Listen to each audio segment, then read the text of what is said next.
Thank you for joining us wherever you are. This podcast episode is brought to you by the Old Ways Actual Play Team. This actual play uses the 7th edition Call of Cthulhu tabletop role-playing game rules by Chaosium. This actual play is performed by adults and in an adult setting. While we try very hard to stick to language for all ages, listeners should know that this podcast may include mature themes. All content, including names, places, events, companies, and etc., that may bear resemblance to entities living or dead, is strictly coincidental. My name is Michael Diamond, and for tonight's game, I will be your keeper. Thank you for joining us again in another episode of the Old Ways podcast. I am your keeper, Michael, and we return to Horror on the Orient Express, where we have many, many things to do today. But first, we must get to introductions. So, we'll let the cast introduce themselves. To my right. I'm Mike, and I'm playing James Robert Fraser, who's just been listening to some lovely music. And now he's having a nap. Oh, you have? What a wonderful experience you had before dinner and during. And to Mr. Fraser's right. Hi, I'm Rena. I play Lady Elizabeth Fitzroy, and I'm very sad to be going back to the boring clothes and social norms of the waking world.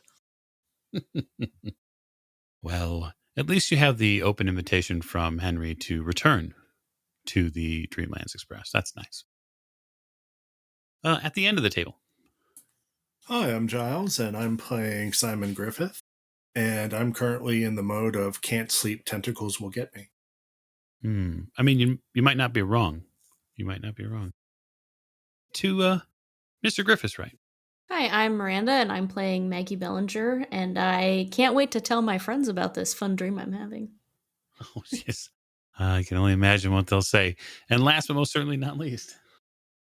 I'm Martin, and I'm playing Richard Courtney, and he's definitely not going to miss the clothes that he's in, that's for sure. Such a wonderful collection of cloth that you were subjected to. How could you possibly forget it? I don't think flamboyant even begins to describe them, but yes. Well, we raised the curtain tonight with a sound. The long, slow pull of a steam train whistle. For our investigators, consciousness pricks its way back into their brains, ever so slowly, pins of it, first at their shoulders, down their arm, eventually across their neck. And consciousness oozes back in. And you wake aboard a moving train. This one, seemingly, has no tentacles. There's no deep pounding of appendages. And in fact, you even hear other voices moving about the hall outside. Human voices. Mr. Fraser, you're the first to wake. Yes, I'll stretch and kind of get accustomed to my surroundings. Take a look at my watch, see what time it is that I've woken up. Oh, it's just after 6. Very good. So he will rise, just have a kind of a quick look out the window, make sure he is on the Orient Express, and they are. You take a look out the window and you see moving. Snow. You are moving. I think so. Very well. I guess we must be in Switzerland. Right, well, I'll get up, get dressed, and head over to the dining carriage and make the arrangements for her ladyship's breakfast. And perhaps have a bite to eat myself. Yes, you're grabbing a bit of a bite. You go to your pocket subconsciously, and you take out the schedule for the Orient Express, and you see that if your watch and this schedule is right, then you'll be pulling into station in about 40 minutes. Yeah, I was going to say, yes, sir. 7-ish. Right. Well, I will make due haste, and once I've had a quick cup of tea and perhaps a slice of toast or some porridge, I will take a tray with her ladyship's usual breakfast, which I'll have arranged with the kitchen staff here on the train previously, and tap on her door politely as ever. And there's a tap. Yes, who is it? Your ladyship, it's Mr. Fraser. I have your breakfast for you. We'll be pulling into the station quite soon. Ah, excellent. Come on in, thank you.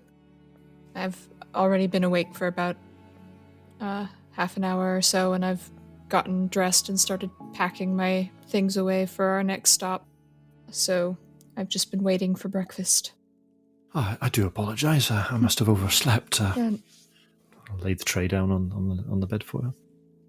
Oh no, you're right on time. If you look at your watch there, Mr. Fraser, I just had some strange dreams. Oh, really? Interesting.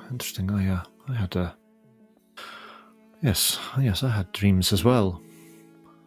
Most peculiar. Well, perhaps we can discuss them later. Indeed. How long did you say it is until we arrive, Mr. Fraser? Just a little over half an hour, I'd say. Perfect timing, then. I haven't heard Miss Bellinger stirring yet, so perhaps you could give her a tap on the door. Of course. Just to ensure she's awake in time. Absolutely. I'll go around the others and make sure they're all up and getting ready for disembarkation. Thank you very much. Very good, your ladyship. And I'll walk round the doors and knock on them one at a time, and just let people know that we'll be arriving at Lausanne, I believe it is. We're arriving at our next port of call. Indeed. Shortly, and make sure they're up and about, and they don't sleep through it. There's a knock at your door, Maggie. Maggie's probably snoring, but she startles awake. Yes, who is it? Miss Bellinger, it's Mr. Fraser. It's just to let you know that we'll be arriving in Lausanne in approximately half an hour. Oh, half an hour. Goodness. Thank you, Mr. Fraser. Would you care for some breakfast, miss? Not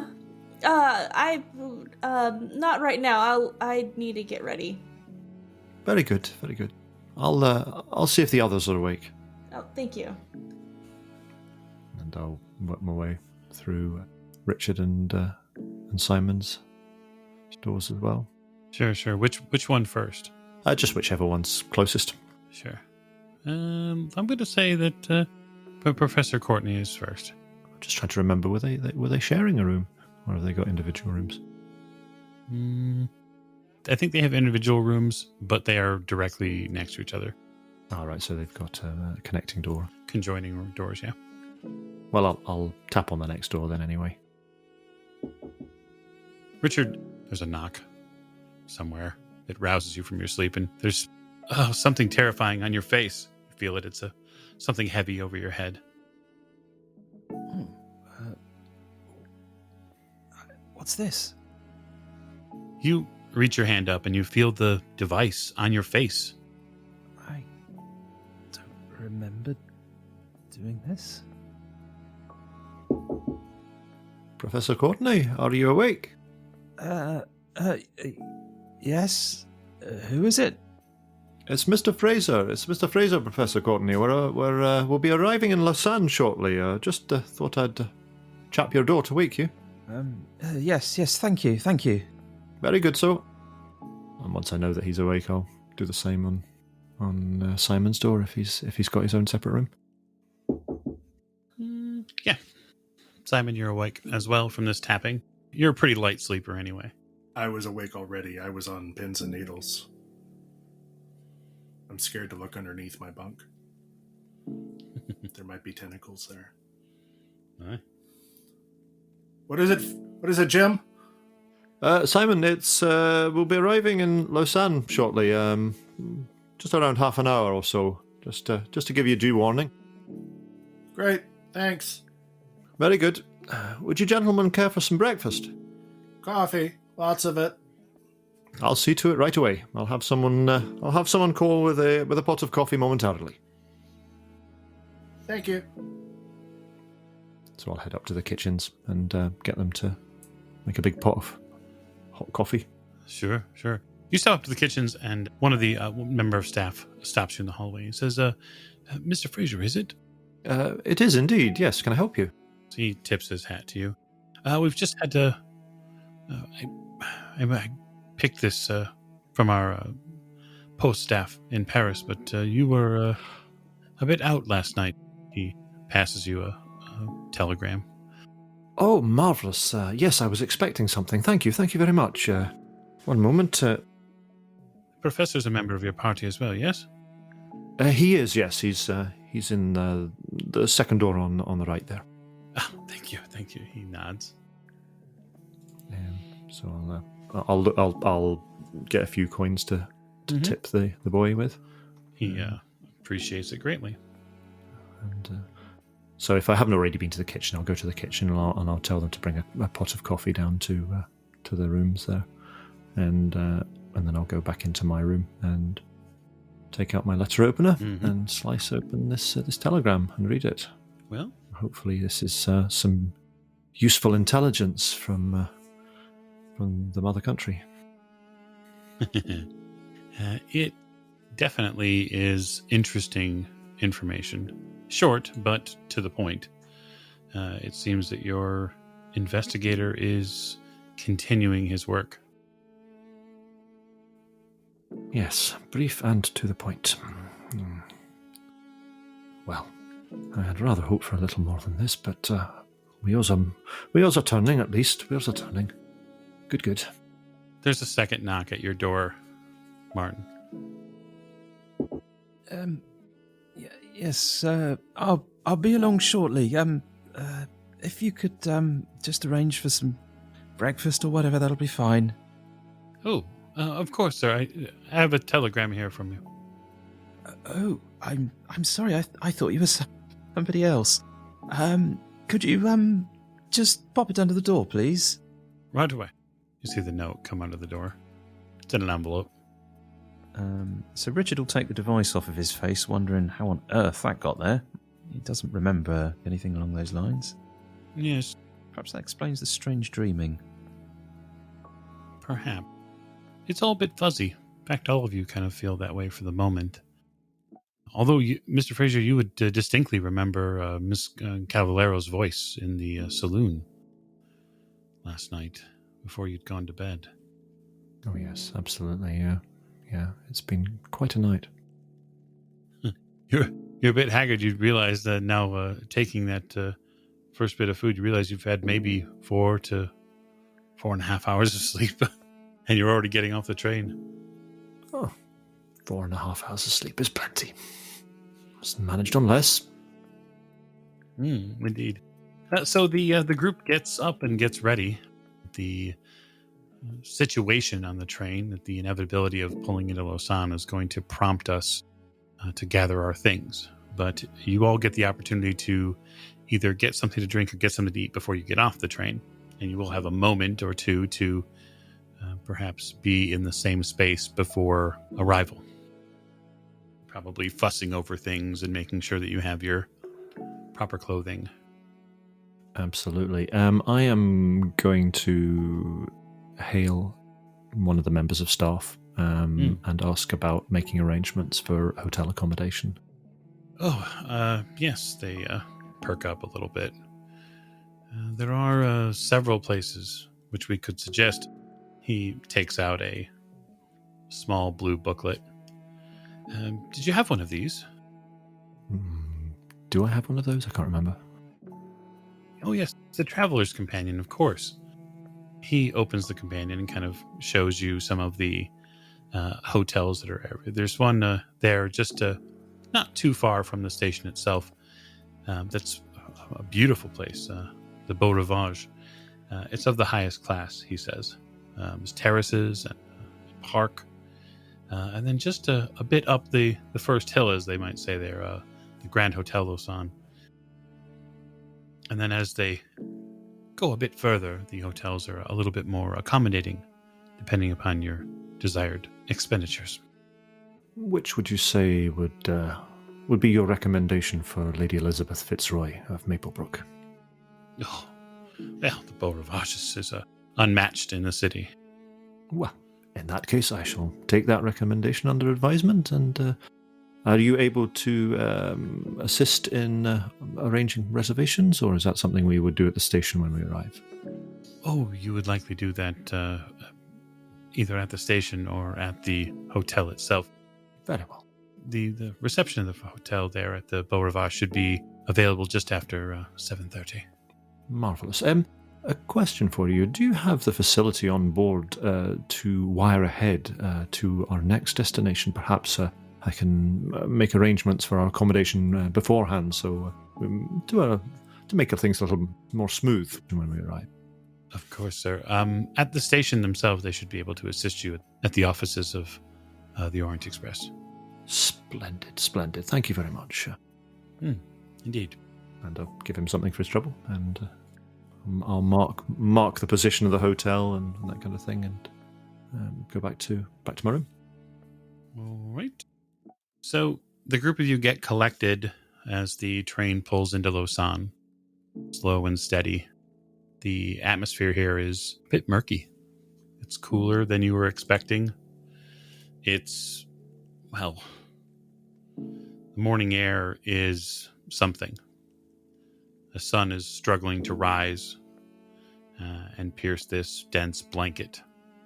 There's almost a mist that shrouds the entire lower part of the city, and you can see that Lausanne moves up about 3 distinct elevations. So it was built as a military encampment by the Romans just before 40 BC.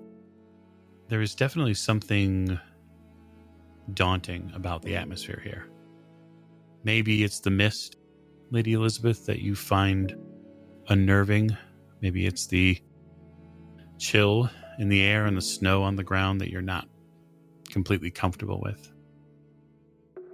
But as you all exit the train and onto the platform, you can see that there's not just, but maybe a few doors down from the platform, there's a small cafe that's got its door open and its lights on, and you can see the steam from some of the coffee and bakery items that are coming out of it. Very inviting, especially on such a chilly morning. And as soon as the train drops you off, it begins preparing for departure, zooming on to its next destination. Well, my first port of call will be the station office to find out about getting a taxi to take us to the hotel, which I believe, if I'm reading this right, is a couple of miles south of the station. Yes. The office is more than happy to accommodate you. They say that it probably will be a little bit of time, they say in somewhat broken English, a little bit of time before they can have a taxi arrive here. If you do not mind, they instruct you either to the waiting area here at the station offices, or they do say that there are a number of close cafes. Perhaps you would return at half or a quarter to 7:30, but we should have everything that you need to make your journey. I tell you what, if you'd like to recommend a cafe, we'll wait there. We'll leave our luggage here, and if you could have a boy run down and let us know when the taxi cab arrives, then we'll come up. Absolutely. They recommend a number of cafes. When you pull into the station, the street itself in front of the station goes left and right for you, and then if you make a relatively quick right, they say that there's 2 or 3 cafes within probably a good 2 or 3 blocks. They recommend a couple for you. They remind you that both the French franc and Swiss franc are taken here. Marvellous. Is there a bureau de change close by? Indeed. Splendid, splendid. Well, I suppose we'll make our way to the cafe, and we'll be back when the taxi cab arrives. Thank you very much for your help. Thank you. So I'll head back to the others and just let them know the situation. Maggie would be more than happy to go get something to eat after skipping food on the train. Okay. So, Richard, or if there's a chance, try and pick up a map from the train station of Lausanne. oh, wonderful. That's easy enough done. Ah, perfect. This cafe that's nearby has a decadent selection of goods, whether that be croissants, several different types of coffee. There's warm milk sprinkled with chocolate. There's a selection of newspapers nearby as well. There's a few locals here that are enjoying their morning coffee and croissants. So there's no concern about blending in, that's for sure. While we're having a coffee and waiting for the taxi, I'm going to be eyeing the others, waiting to see if any of them talk about dreams. Her ladyship's already mentioned a dream, but I'm not going to be the first one to say anything. Maggie almost certainly will as soon as we sit down. Before we accept that as canon, I need you all to make an intelligence roll. Okay. Oh, my dice.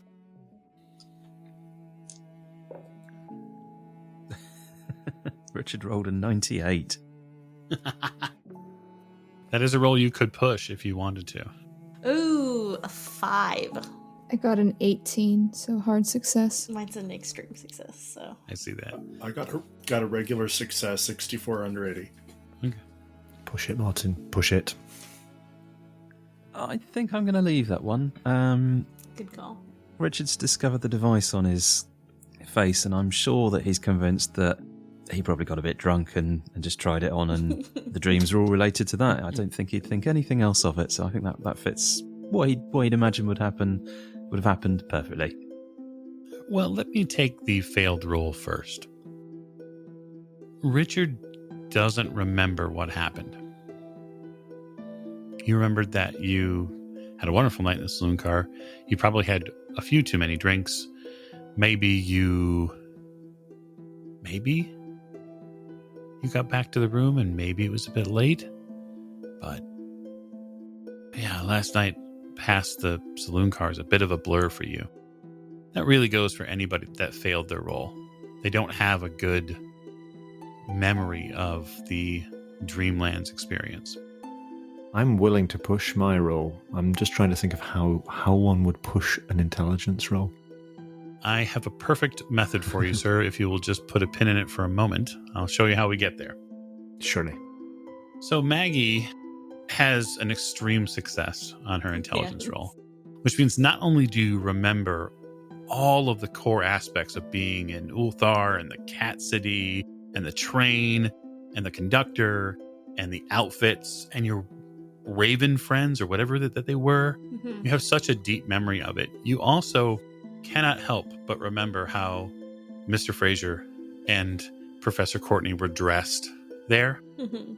And as the morning croissants and coffee get through you, you have a laugh of like just burbles up from nowhere at the memory of Richard's hat. And you have a hard time not envisioning him with the hat on, and it makes you laugh. Yeah, that's exactly what I imagined. That's what sparks your memory. I had the strangest dream last night, and all of you were there. And I'm sorry, I'm laughing, but Richard, you were wearing the silliest hat. Hats? What? Oh, I don't have a hat. You certainly did in my dream, and it was quite an elaborate outfit that you were wearing. Hi. Yes. It was strange. I dreamt that we were in another place. I believe a place called Uthar, and there were many cats, and we rode a train. But the train wasn't a train, it was more of a beast. It's quite strange. The tentacles? Yes, there were tentacles. How did you know that, Lady Elizabeth? I shiver noticeably at the statement of tentacles. I had a rather similar dream.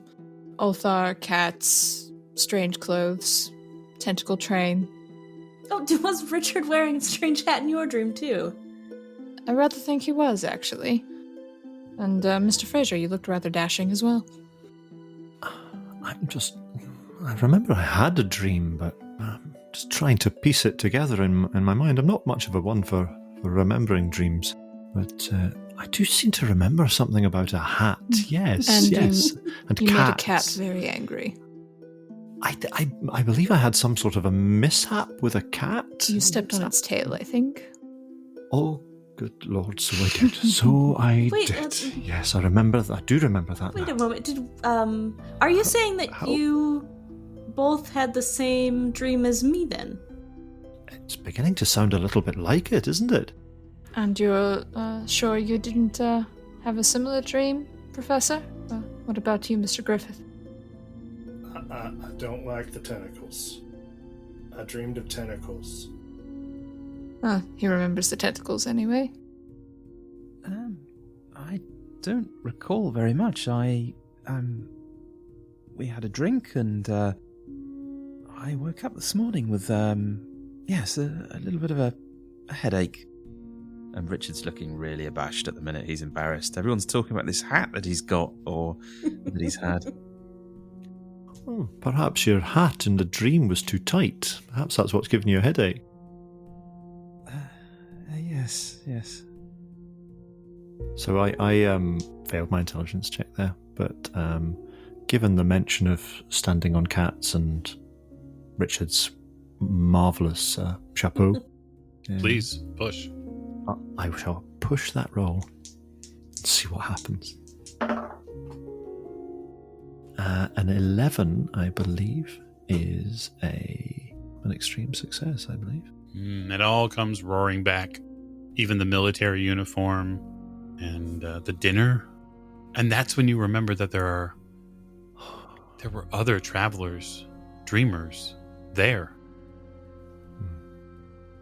And there was a gentleman, two gentlemen, were having a meal. A most wonderful affair. There was a bearded gentleman speaking to a Mr. Mackenzie, I think it was. Aye, Mac. That's right. He said he was called Mac.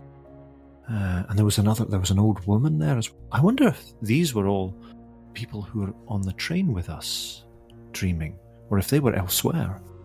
Well, that would be quite strange. Do you think it's something that we ate or drank on the train that would cause us all to have these similar dreams?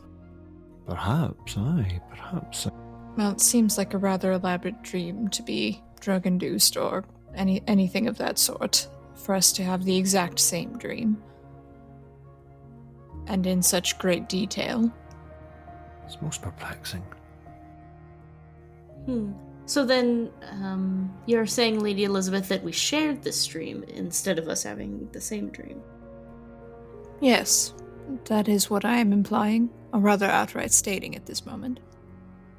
Seems like it's the most accurate way to describe what's happening. Richard, you don't remember anything of it?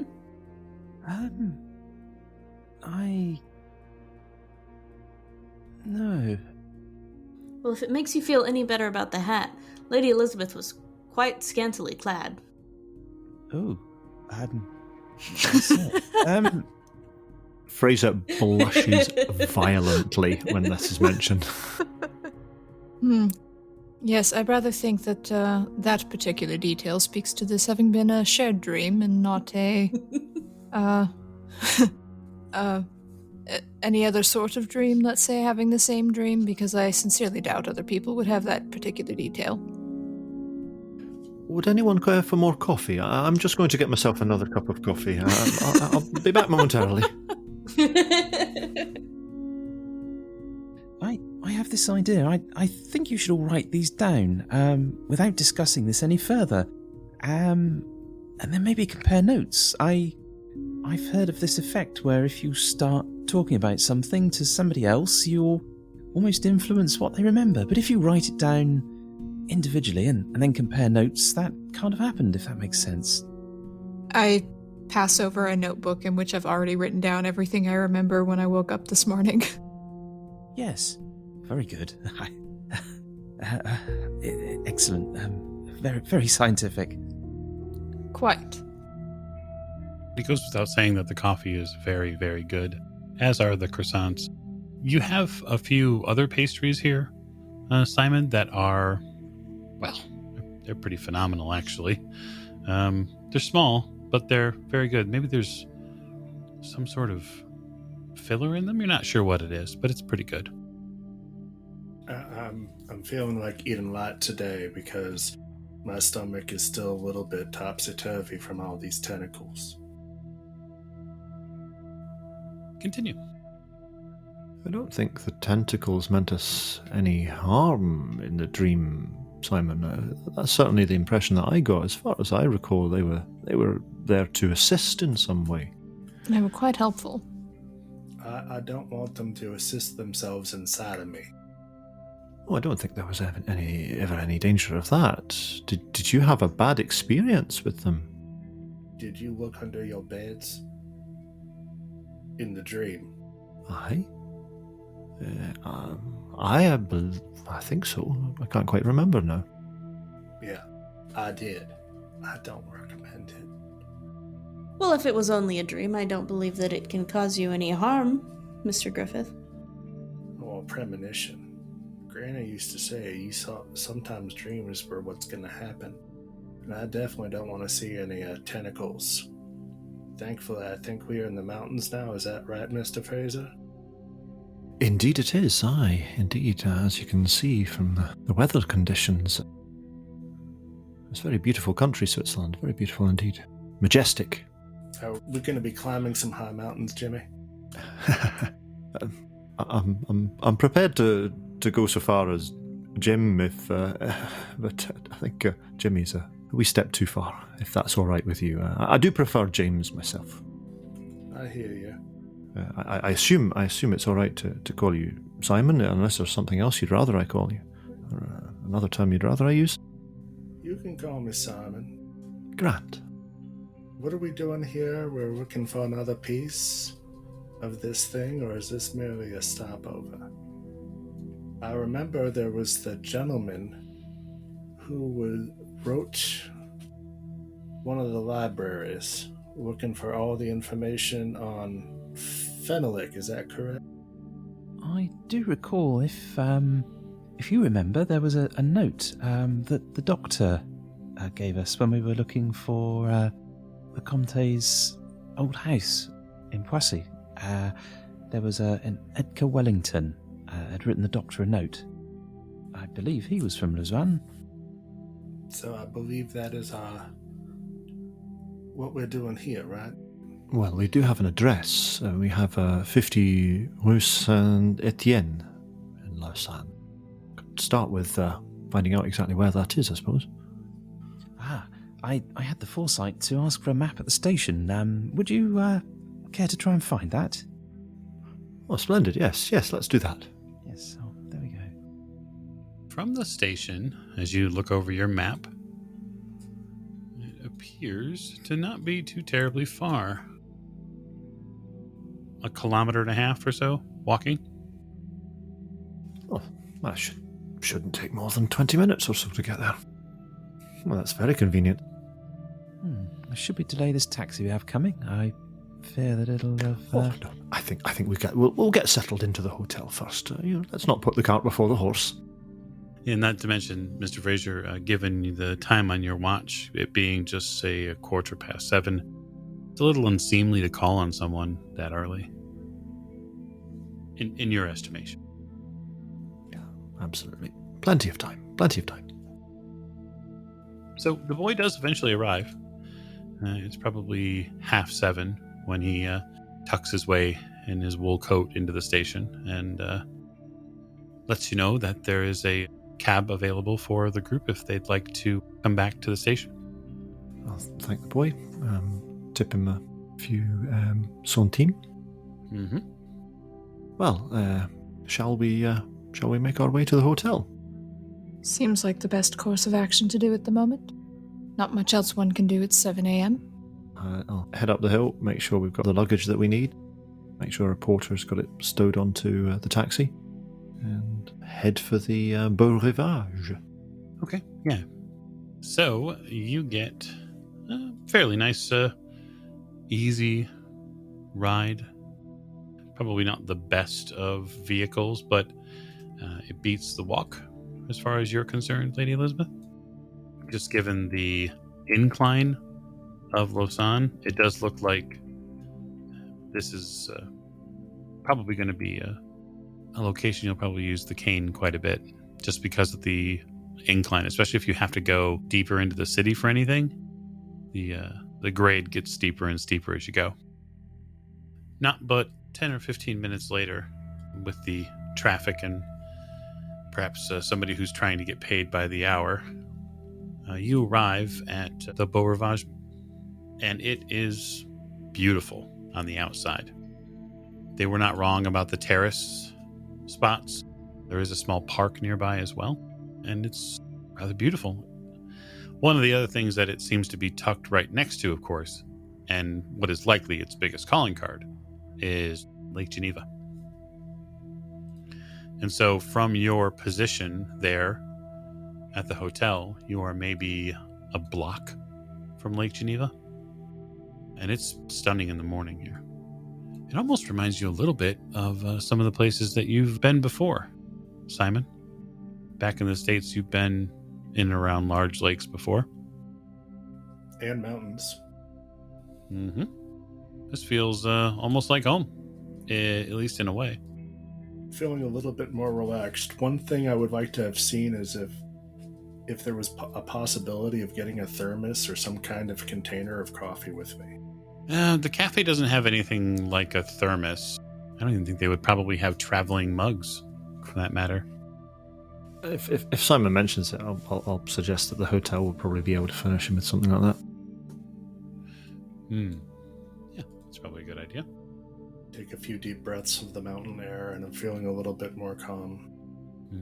Just getting out at the hotel, you can see across the lake that there is a large spine of mountains that runs along the horizon here. Deep blues and purples, bookended by sailboats and ships on either side. These look more like pleasure craft than trade boats. Perhaps fishermen out in a crisp air, or just sailors with time to themselves. The doorman at the hotel greets the group and opens the door, and then you see a couple of hotel porters come and begin working your suitcases properly inside. I'll keep an eye on them, and then I'll head up to the reception desk. All right. Reception greets you with a warm morning smile. Welcome to Zon. Bonjour, good morning. Bonjour. We are looking for accommodation for Lady Elizabeth Fitzroy of Maplebrook and party. But of course. He opens the book up and you see him begin going through the availabilities. Would you by any chance have a suite that could accommodate the five of us? Oh. I do believe so. Marvellous. He flips a page. I do believe so. Well, how does the fourth floor sound? Fourth floor sounds very nice. I take it this is all separate rooms with a living area as well that we can share? Indeed, and a terrace. Ah, perfect. Overlooking the lake? Indeed. Well, that sounds like that'll be the very thing. Thank you very much indeed. If you could arrange for our bags to be taken up, I'll sign the necessary paperwork. He turns the book towards you and you begin filling out, as you've done before on so many occasions, for accommodations or items for Lady Fitzroy. And how long will you be here? How should I put your stay? Well, I would say we'll be here for 2 nights anyway, perhaps a little longer. What do you say? And sort of turn turn to her ladyship or to if any of the others have kind of come up to the desk with me. It would be unseemly for a lady of my position to go up to the desk when I have someone to do it for me. I wouldn't expect her ladyship, yeah. But yes, if I'm there on my own, I'll just book it for 2 nights to start with, and then play it by ear from there. All right. They take your notation down, and the staff member says that they would be happy to expand and lengthen the accommodations as necessary. We are privileged to have her ladyship here under our roof. Marvellous. Thank you very much indeed. Oh, one thing. One of my companions was asking if it would be possible to get some coffee in a sealed flask, a vacuum flask. Yes, of course. Splendid. Thank you very much. Thank you very much indeed. We shall send it up right away. Well, marvellous. Well, unless there's anything else you need, if you could show us to our rooms. Indeed. Staff member snaps their fingers, and you see a few younger gentlemen come out and begin wheeling your travel bags, and then there's what appears to be an older member of staff, probably in his mid-20s, extends his arm deeper into the hotel and says, "Please, let me show you to your accommodation." I'll go and get the others. And we have our rooms booked. If you'd like to come with me, we can head up straight away. It is difficult for each one of you to kind of churn through the morning. It's one of those mornings where you know you haven't had enough sleep. You had something of a wild fantasy of dreams last night. And you're certain that you're going to have to get a little bit more sleep if you're going to actually get anything accomplished today. But the hotel, whose colors is roughly alabaster white and a brilliant yellow, gives the perfect backdrop to something like that. The suite is rather large. You think it probably could accommodate 1 or 2 more people, which is good because you're probably going to need it if you continue to add to the crew. Because as you're getting off, you're reminded that there is always a chance that you may have more friends along the way. Who knows what you might find. Getting unpacked into this suite is not difficult. Finding a piece of comfortable furniture is not difficult. My question to the group is, it's probably about this point, it's about 8 o'clock or so in the morning. What's the plan for the morning here? I think Mr. Fraser will spend the morning getting his bearings, finding out a little bit about the city and going over some of the notes that have been taken about what we're looking for here, what connections we've got here, and have a fairly quiet, restful morning with a view to potentially going off on trips in the afternoon. He'll sit in the living area with a cup of tea and a notebook and a map and be poring over it. Maggie would be looking through her Traveler's Companion, which she does still have, and knowing how much Richard and Lady Elizabeth love books, she would point out that the museum and library are open on Wednesday, Saturday, and Sundays, and today is Sunday. So she would just point that out just in case they wanted to go and to not have to wait until Wednesday. There's a knock on the door. One of the staff members walks over to the door and glances back at you, Lady Elizabeth, as if to ask if it's okay to open the door. Yes, please. You see a somewhat disheveled Paul step in. Oh, I guess I lost you at the train station. He rubs his forehead. There was this just maddening movement back and forth of people, and then by the time I got out, I couldn't find you or at the station. So I apologize. I hope I'm not interrupting. No, of course not. We're glad you found your way here, so we didn't have to send a policeman to go looking for you. Oh, yeah, no, we wouldn't want them involved. I'll just be downstairs.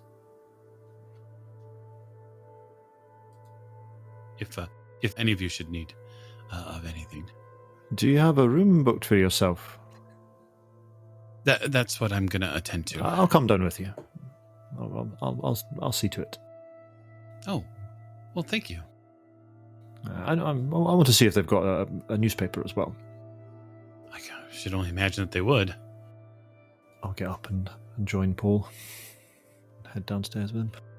He seems like he's still kind of recovering a little bit. You don't remember him too much from the saloon car from last night, but then again, last night, whenever you think back in your head, Mr. Fraser, it's a swim of different images. So, how did you sleep last night?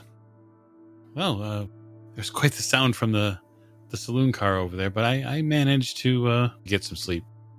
Splendid. Any dreams? Oh no, I never dream. I don't know what it is, or if I do, I just don't remember it. Oh, well, Mr. Maverhaven, we all dream, I believe, but I suppose one doesn't always remember one's dreams.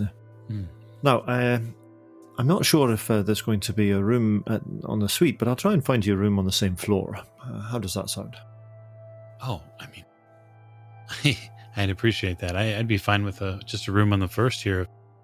Oh, no. We'll keep you close at hand.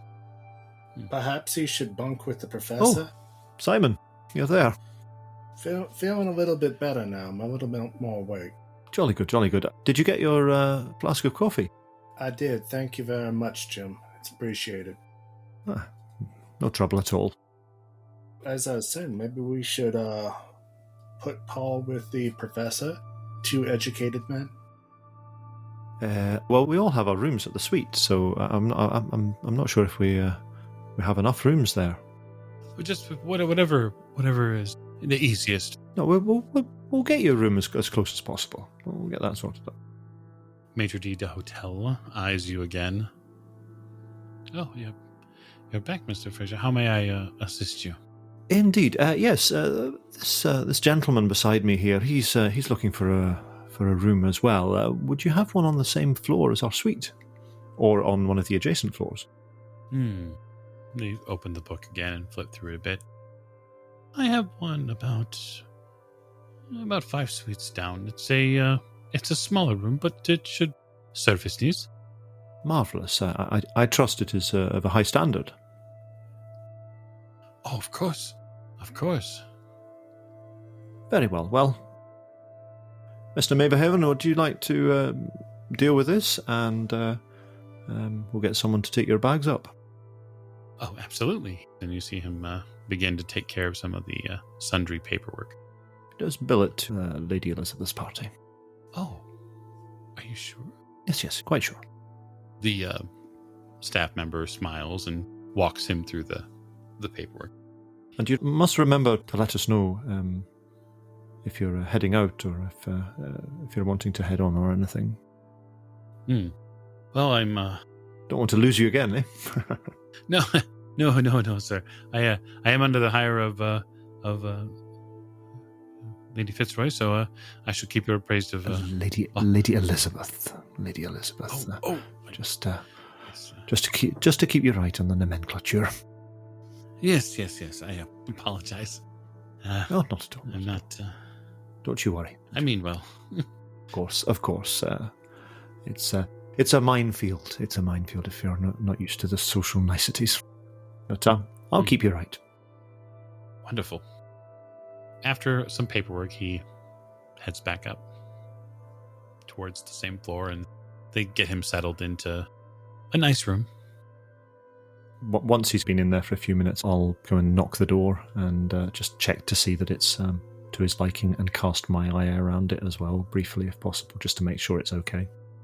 It is. They've done fairly well. It doesn't face the lake, unfortunately, so there's not much of a view. But it does have a small terrace that looks like it has a single table and a chair where he could sit and enjoy the outside if he wanted to. It's not much of a view. There's a side of a building there, but he can look down on the street and see some of the goings on. Is the room to your liking then, Paul? Oh, well, It beats the boarding house I was living in Paris. I'm sure. Well, if you need anything at all, we are just in suite 411. So please, yes, don't be shy of coming and chapping the door. Oh yes, and if you, Lady Elizabeth, or any of the party have need of anything, you have any indigestion, or if there's any other maladies, minor or major, I am here, ready to do my part. Absolutely, and it's very much appreciated, Mr. Maverhaven. Or should I call you Dr. Maverhaven? No, I haven't completed my residency yet, so not doctor yet, but hopefully soon. Very well. Well, I'm sure it won't be long. Well, I'll bid you good day, and I shall speak to you soon. All right.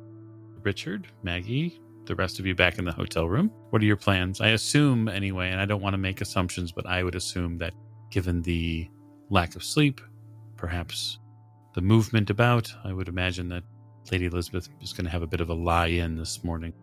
Oh yes, I'm going straight for a nap. Ah, yes. And the furniture here is perfect for it. Ah, delightful. If Mr. Fraser asks after me, please just let him know I've gone for a bit of a lie down, and I will see you wonderful people later. And I disappear into my bedroom. Alrighty.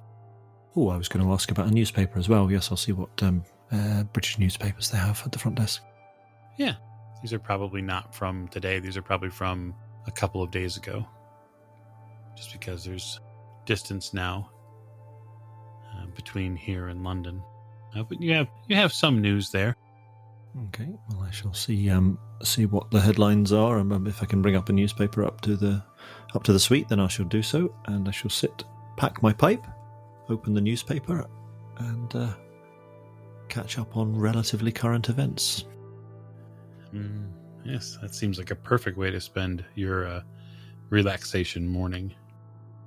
Catching some more sleep does sound nice, especially since we tend to sometimes keep late nights in this group, so Maggie would probably try to get a little more rest as well. All right. Professor? I think Richard is going to try and grab some rest as well. He's going to feel socially awkward if the people he's used to socialising with, shall we say, aren't available. So, yes, it was rather a hectic night, and I fear some of the drinks I had went to my head. I'll catch a little more sleep, I think. Okay. So, as you spend the next few hours just kind of recovering from the late night party, the jostling around, even a bit of the coffee to keep you up, you get a nice segue into, we'll say, midday here, where the temps come up a little bit, just enough to make things hospitable outside should you choose to move that way. The city itself is now moving. There's maybe only 50, 60,000 people here in the entire city, much, much smaller than London and Paris, your two former location stops. This is a different feel. It feels much more like a sleepy little town that is moving its muscles during the day. That said, when you do get to that midday point, and Mr. Fraser's had his fill of news and pipe, and Mr. Griffiths probably had his fill of coffee at some point, you all begin to get hungry. Well, I assume there's a restaurant at the hotel here, unless we'd like to step a little farther afield. Well, if we're going to visit our friend Edgar Wellington, we may as well head into Lausanne in the town centre. Yes. To find something, maybe. Yes, why not? How about a couple sandwiches, boys? You know, something to tide us over before we go exert ourselves with this gentleman. Well, I was thinking we could stop for lunch, and if not here in the hotel, somewhere in Lausanne. The Rue Saint-Etienne also appears to have the Musée Historique attached to it. I don't know if that's of any interest to anyone. Well, what I'm thinking is if we are paying a visit to this gentleman, we don't want to go on a full belly. That's for dinner afterwards. Well, I wasn't suggesting we have a 3-course meal or anything, but some luncheon? I don't quite understand why I'm sorry, Simon. Am I missing something? Is there a reason why we shouldn't eat a meal before we go and see this gentleman? Oh, no, I didn't say that we don't have a meal. Sir, I'm merely saying that we should go get something, but let's not sit down necessarily at a restaurant. Let's get some sandwiches, something like that. We're going to have to pay this gentleman a visit. He is already has interests in things that we know are not necessarily safe or sane. And we really need to go ahead and be concerned about this. We have to be in top form. We do not know what is waiting for us. Aye, so you're saying we need to keep our wits about us. We can have all the drinking and the heavy food and everything afterwards. I wasn't suggesting we have any alcohol at all. Well, what do you say, Miss Ballinger, Professor Courtney? A light lunch somewhere, a sandwich or something like that, or a sit-down meal, or eat as we walk? Well, I'm not entirely keen on eating and walking.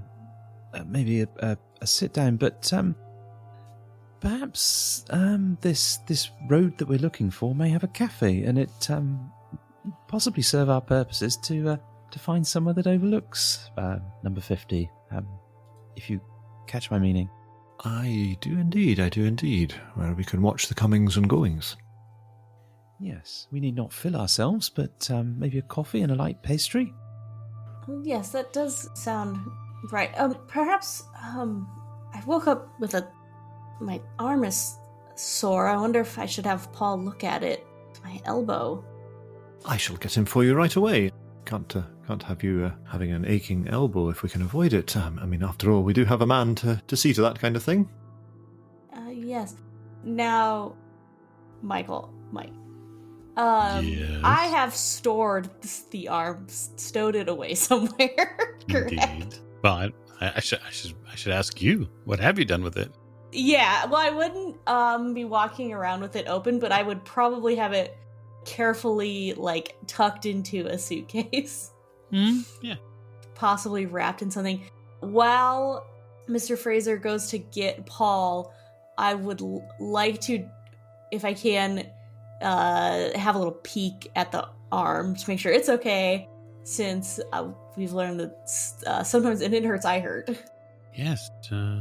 Sure enough, just taking a look at it and inspecting it in your suitcase, it looks like perhaps it was just not in the right position. There seems to be some heavier items on it, and so you move it a little bit, and that starts to maybe feel a little bit better, but it seems like every time you adjust it, you can't seem to get it into the right spot. And so you're just a little sore. Yeah. Hate that feeling. Okay.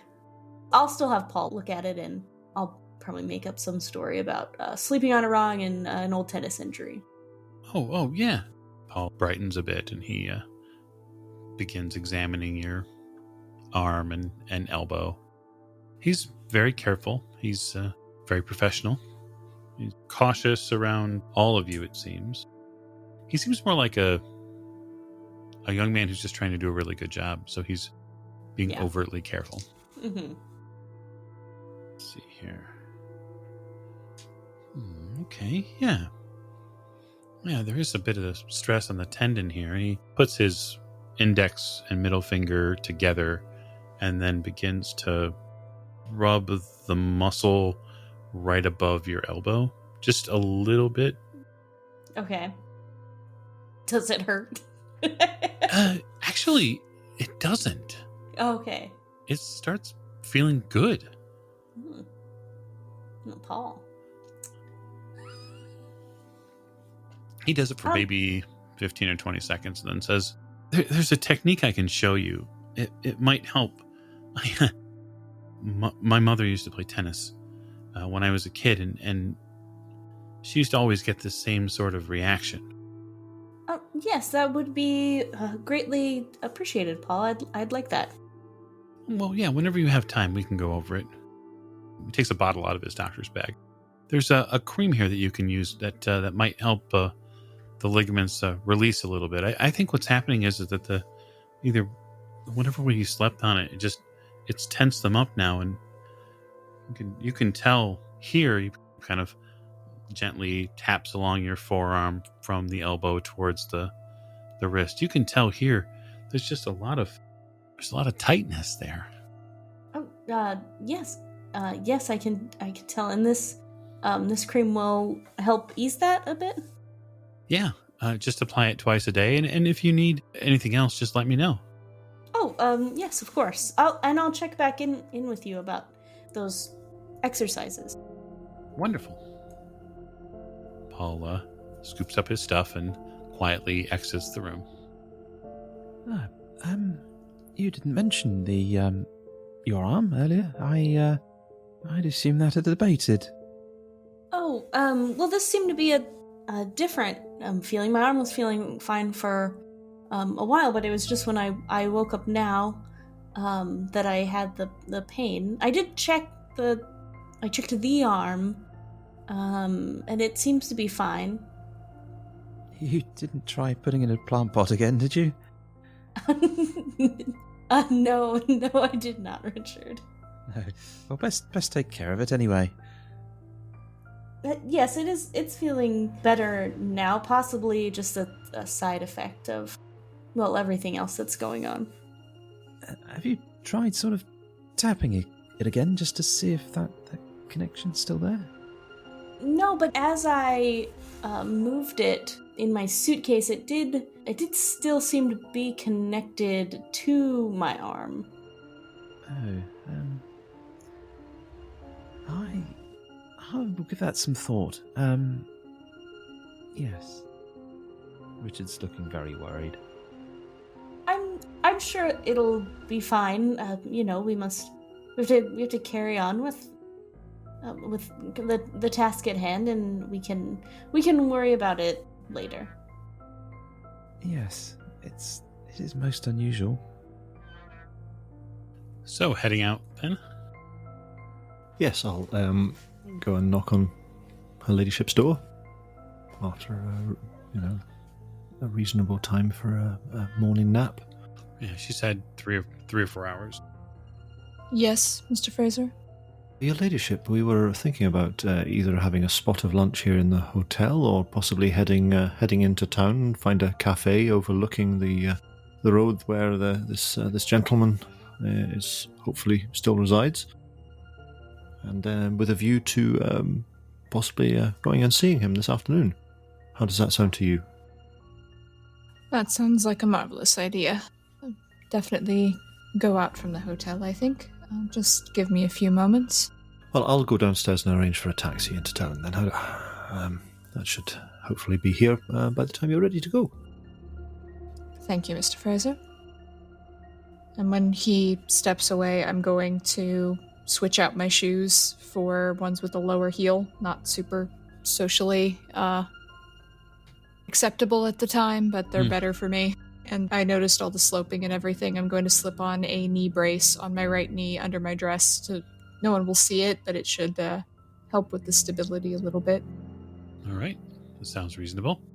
You all get collected up into the taxi after a few minutes, and soon enough are whisked into town. I'll also ask them to the taxi driver to drop me off at the Bureau de Change and get some local currency as well.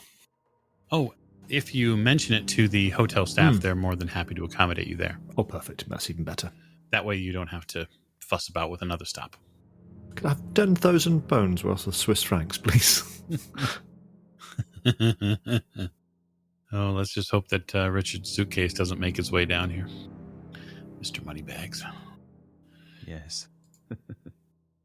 But yeah, they accommodate you, Mr. Fraser, for whatever you might need as far as the local currency goes. Ah, great. That'll make things a lot easier. Indeed. So the neighborhood that this address resides in is quite a bit like a lot of European boulevards and streets, where there are shops. Fairly close by, there are multifamily units and walk-ups, that sort of thing. And so you get a real interesting feel from the cobblestone streets. There's a bit of a constant shimmy to the taxi as you make your way down. Am I right in assuming that you're not going to have them drop you directly at the address, but maybe a bit away from it? I think maybe have them drop us at the museum that is very, very close to that address. Yeah. And then we can have a look, because there might be a cafe near the museum as well. It seems to be the sort of place where you'd have a cafe, get some passing trade. Absolutely. They can drop you at this Arlo Museum, a Swiss art, history, and geology museum. A hot spot for tourists. And yeah, another museum, Richard. Yes. And not particularly scientific places. Well, there's looks like there might be some geological exhibits here. Yes, geography, not my most sort of favourite subject, shall we say? Simon's interested, though. I have no doubt. It also does give you the opportunity to somewhat spy down the other street. And you can see just down the way there, it couldn't be more than a little ways out of your way to go locate this Rue Saint-Étienne 50. Yep, you're not far from that at all. And while we're at it, Miss Maggie, why don't you give me a spot hidden roll? Of course. Oh, that's pretty bad. That's a 90 over 31. Fair enough. Fair enough. Lady Elizabeth, the museum is another museum. It's not like you haven't been to enough of them in your life. You spy something just down the way. It's sort of on the way to where your eventual destination is, but it's 4 or 5 buildings from it. And while you might not be a virtuoso as far as your French linguistics go, you know the word chocolate when you see it. And it seems that there's a cafe close by where there's a chocolatier there. Well, I think I've found our lunch location. Anyone care to join me? And I'm going to move off in that direction. It looks splendid. I'll go that way as well, although I'm not really that interested in having chocolate for lunch. Rather have some ham and cheese or something like that. Well, you're in luck because upon arrival, you realize that that this cafe where this chocolatier is at is actually a shared business between the cafe and the chocolatier. So you can actually go from one to the other. In that case, I'll get us a table or 2 tables in the cafe and allow Lady Elizabeth to peruse the wares of the chocolatier and order a platter of cold cuts and cheese or something like that for us. There is a wide selection of cheese, and not too bad selection of meats either. This is stuff that would easily fill anybody's belly. Well, Simon, here we are. We have some baguettes, some cheese, some smoked ham, it looks like, from the looks of it there. You can make yourself a wee sandwich out of that, I dare say. So as you guys are sitting at the cafe, what's the aim then, Professor? You intimated that you might want to spy on the location. Yeah, so just looking around, if we grab a table outside, can we see 50 Rue Saint-Étienne from here? Mm-hmm. If you grab a table outside, yes. Excellent. And is the door sort of visible? So if someone was to come and go from the front, would we be able to see what's going on? Oh, yes. Perfect. If you continue to keep your perch here, you will likely see anything that comes and goes from the front door. Richard would turn to the others and say, I think we might be better off sitting outside. And he'll just sort of point subtly in the direction of number 50. Excellent idea, Professor. Yes. Keep a lookout. We do seem to have quite the view from this particular cafe. I think it's a mighty good view, actually. Do we all want to pay this gentleman a visit, or do a couple people want to sit back here watching while others go in? Yes, I'm more than happy to keep Miss Bellinger company, and Lazy Elizabeth if required. Indeed, I don't think we all need to descend on the poor chap. That would be perhaps a little bit too much. But how about we wait and watch for a short period of time just to, look at the comings and goings. Well, we gotta finish our sandwiches anyway. To that end, if you would all like to give me spot hiddens for those of you who are doing surveillance, we'll tick an hour off the timer here and we'll see what you notice. Yeah, I think so. That is a fail. That's 80 over 78. Failed by 2. I'll spend 2 points of luck to make that a success. There you go. I failed as well. I failed horribly, and I'm not spending luck to pass. Fair enough. Richard failed with a 73 over 60. I got a 93, so I failed too. Oh, what? That was some well-spent luck, then, I think. I thought, is it worth me spending it out? Sir, surely somebody's going to make their roll.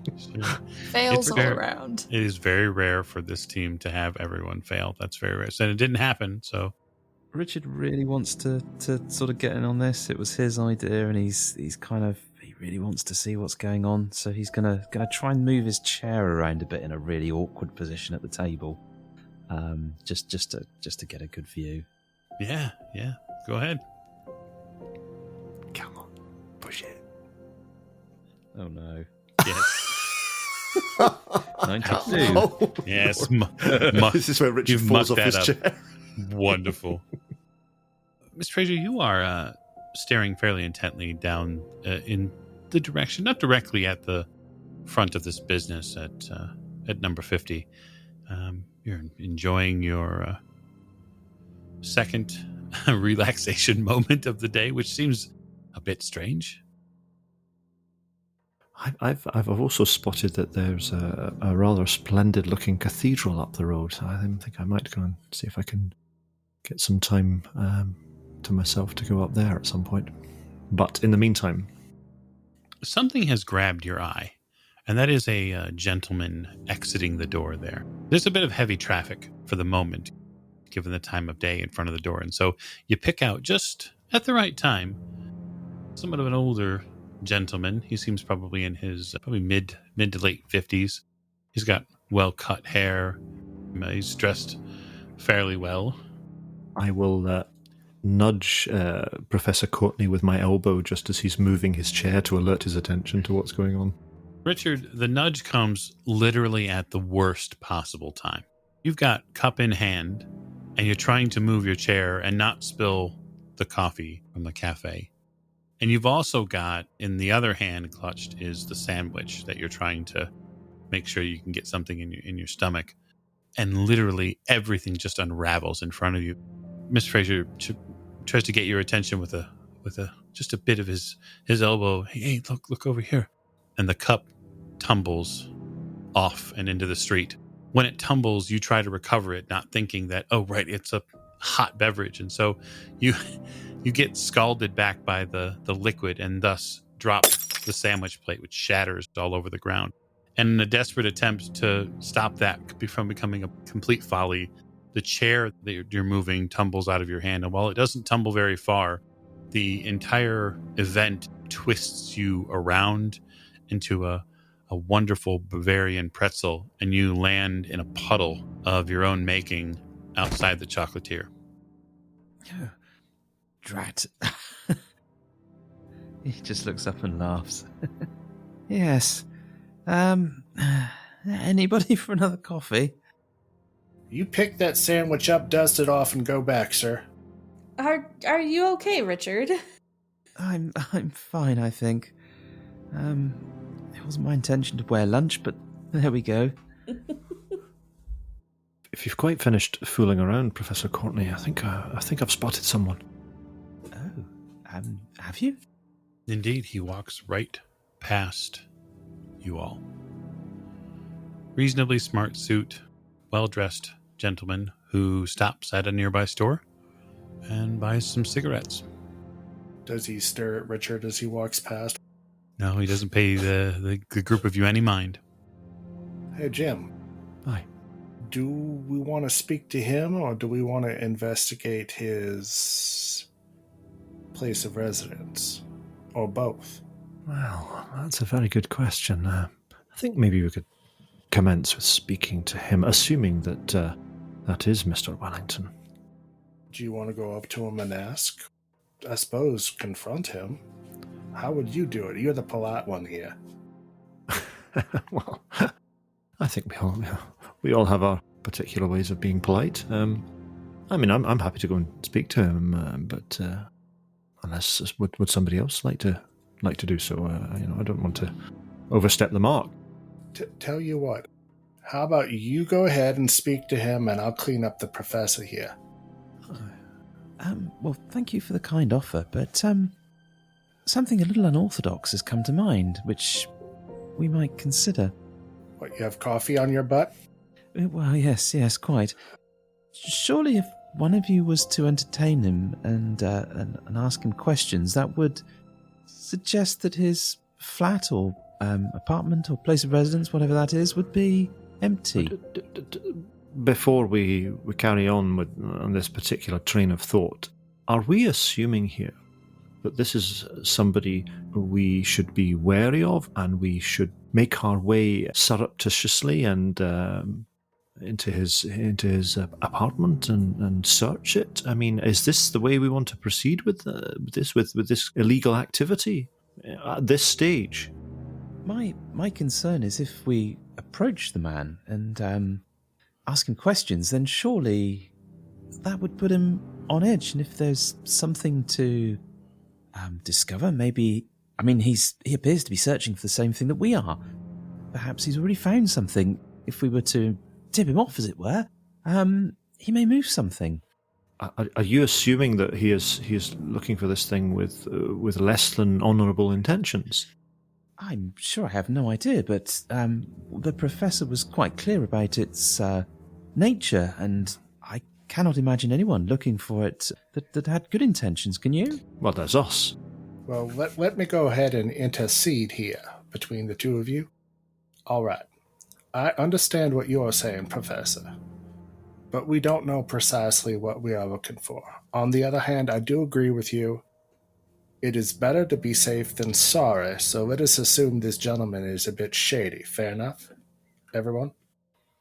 Because we saw what this arm can do, right? I think we need to assume that anybody involved in this... yes, I mean, do you remember those Turkish gentlemen? I mean, maybe he's allied with them. I also agree with Jim. Once you cross the line and break in the wall, you better know what you're looking for, because time will be limited. So, why don't we speak to the gentleman first? I'm also of the opinion we need to take this stuff back to Lady E and find out what the other two want to do about all this. How about this as a proposition? I do agree that it is entirely possible that this gentleman does not have the best intentions with regard to if he is seeking for the object that we're discussing. However, we don't know that for sure. He may be of the same intentions as we are. We don't know anything about him. All we know is that he is looking for it. He made it plain that in a letter that he was looking for it. He didn't seem to be concealing his actions in any way in that letter. So, why not, if somebody speaks to him, introduces themselves as a I don't know, a tourist, or just just a casual conversation with a gentleman in the tobacconist's, just to kind of try and sound out what type of a gentleman he is. Get an impression of his manner, and perhaps we can take it from there, rather than risking a run-in with a gendarme if we do try and get into his apartment while he's out. Well, tell you what, how about this? Jim, you smoke. You go ahead, you get some tobacco for your pipe. I'm going to take the professor back, get him some clean pants, and I'll tell Lady E what's up. Sound fair? I suppose. I mean, I wasn't putting myself forward for that particular job, but Jim, I don't smoke. Well, it's not just you and I here. There's her ladyship, Miss Ballinger, and Professor Courtney. Perhaps they would like to have a say in the decision here. Well, these are matters outside of my professional capacity, but I will defer to you two gentlemen on how we should proceed.